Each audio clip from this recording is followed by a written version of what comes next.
Yung ganyan. Sir, mga po, mga 2016. Tiis-tiis lang. Mahabang panahon na yan. Ano na ngayon? 25 lang yan.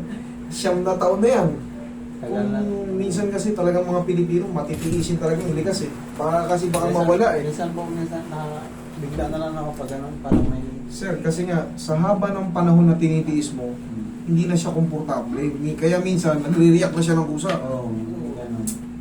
Ano ba to? Minsan po, hindi ako makatayo. Pag bigla Saka minsan na idol, nagaling na lang din yung pakaramdam niya pag nanonood siya sa'yo. Naririnig ko. Tanggalin mo to, idol. Ito, may dalit ka pa parang sa'yo. Madali lang yung kaso nyo, pero syempre, huwag yung patagalin. Kasi kayo rin ang kawawa.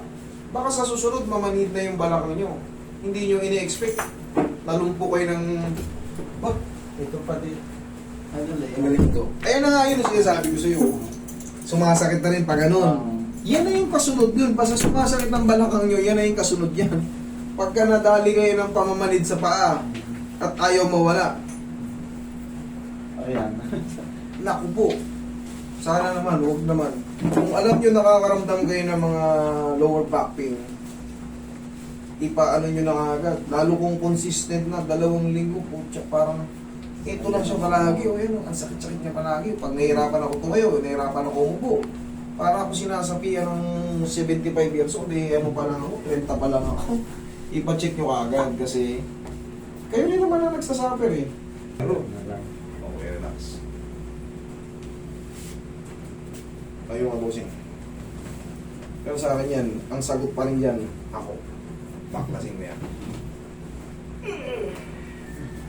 Kubarin mo yung shoes mo, higa kang matagilid. Tsaka napapanood nyo na ako, yan o. Higa ka.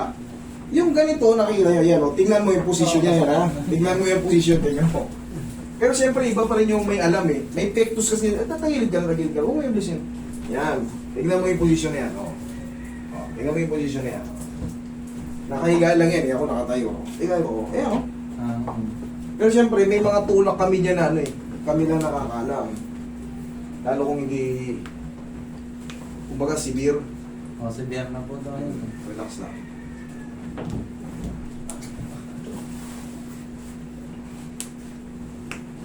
Kabilang side. Hindi, yung sabi mo pectus. Maglalagutukan yan, pero sa gusto ko lang patamaan. Kasi pwede kong palagutukin yung dito mo eh. Sa ganitong posisyon. Pero dito tayo magpo-focus sa lumbar. Relax lang. Okay, tapa. Kailangan marunong magtansya. Hindi sobrang lakas. Tapos, palaging magkaano kayo, magkasunuran. Ang ibig ko sabihin, relax mo yung katawan mo. Ako ang masusunod.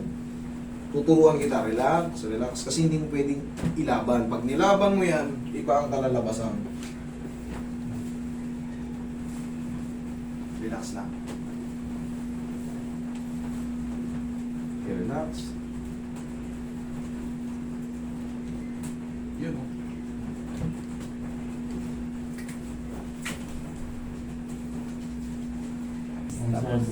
Okay. Tapos parang pagkahila sa akin sa liig, Nahimatay ka? nawalan na ako ng malay. Alam mo kung nangyari sa'yo noon? Pucha, grabe ang nervous ng tao na yun. Oo, po, pati kasi- yung misis ko, takot na. Sobrang takot nun. Yan na yung dyan na pumapasok yung sinasabi ko, kailangan timing. Kasi maaari kang mahimatay. Di ba, di ba napapanood niyo ako? Hindi ko yan hinahatak basta-basta. Ulit. Ginaganon ko yan, bakit? Kasi pag nilabanan mo yan, iba ang kalalabasan. Maaari ka talagang mahimatay. Alam mo, na-experience mo na pala yun eh. Oo. Pero pag ako umatak niyan, hindi mangyayari yun. Hindi mangyayari yun. Kasi kontrolado ko yung damdamin mo, alam kong gagawin. Ihaya ka.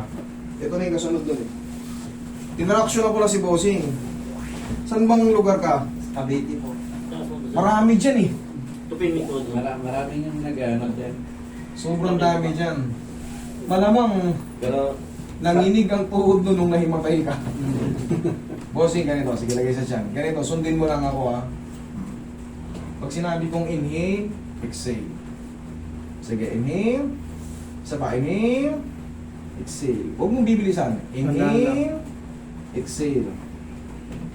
Yan, kailangan mag-timing. Oh. Hindi ka mahihimatay dyan.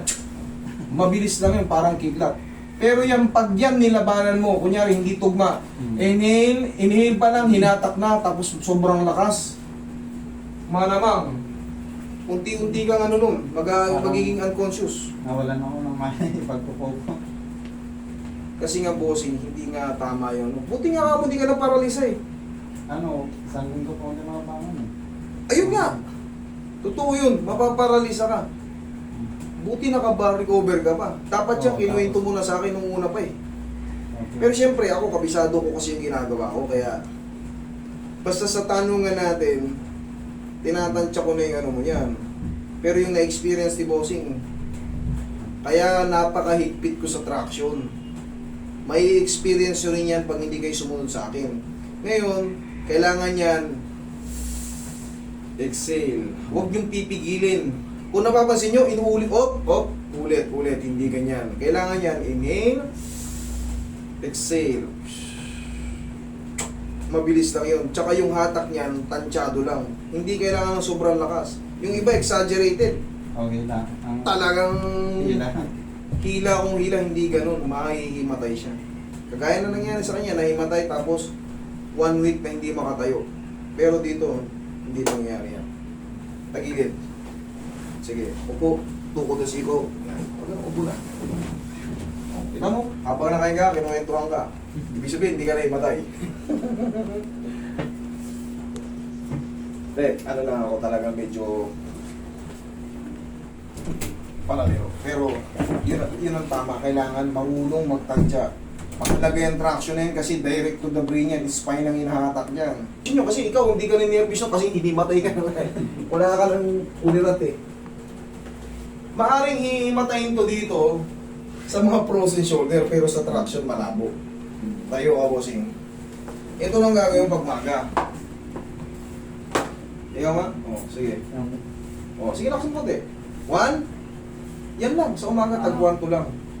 Lakad ka tayo. Tingnan mo yun yung sinasabi mo pag nakaupo ka.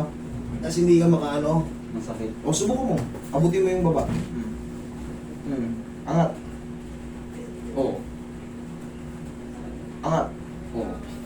May rapa ka ba? Oo nga, no? Okay, idol. Itong mga video natin, talagang kailangan panoorin nyo kasi kapupulutan nyo ng aral. Baka mangyari sa inyo to. Pagaling ka idol, ha? Kung meron pa, tsaka lang bumalik. Kung wala, wala na. Okay? Ako ng session.